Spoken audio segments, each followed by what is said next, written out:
salamun alaika ya dan uwa ina sallama a gare ka har kullun idan kana so ka samu nasara a rayuwarka ka fara wanke zuciyarka kafin ka zo ka wanke jikinka kuma ka sai ta harshenka kafin ka wanke hannayenka sannan ka kyautata zato da duk mutanen da ke duniya a rayuwa sai ka kasance mai kyakkyawar zuciya ka kasance mai ikilasi banda bayyana wa duniya aibun wani dan mai da kanka tsarkakakke bai daya kada ka kushe wani dan samun yabo babu kyau ka gane rashin ilimi yana sa mutum ya aikata kuskure ne aboki ka je makaranta domin shi ilimi haske ne tuni na gane cewa jahilci lallai babban duhu ne sai mu kama addu'a domin gujewa rudin shaidani domin shi yake cin galaba akan mahalin mu da muni mu kama sallah da yawan azumi da lafila raka'ata ne mu dinga zakka da yawan sadaka koyin jama'an wani karni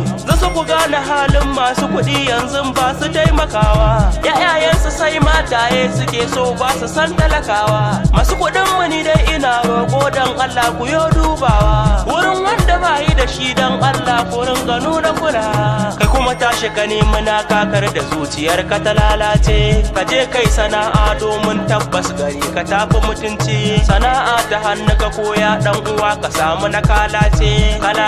ka je ka zaba ya face kai zalunci washin me yasa jama'a ta kasa ta mun baci da cin hanci sojoji da custom yan sanda sun baci da cin hanci gidan gwamnati asibitoci har makarantu sun baci kowanne hali kowa burin shi kawai ya samu abinci mai gida sanniya iyali na zo na baka shawara na matan ka hada kansu kar da ka bar su siyo munana in kai kokari kai adalci gare su karkatu tunana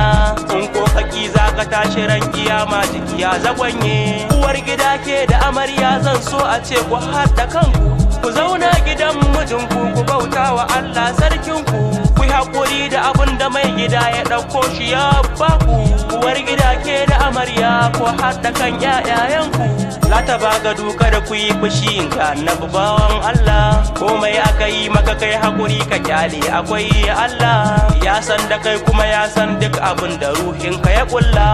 Allahu kenan mai hukunci amma yana talala addu'ar da kuke mini kullun ina godiya iyaye kana zuwa kuna kullun na gani babu alaye Sulaiman Umar sunana na garin Zazzau ba jajaye an fi kirana da mai yar fara dan layin zomaye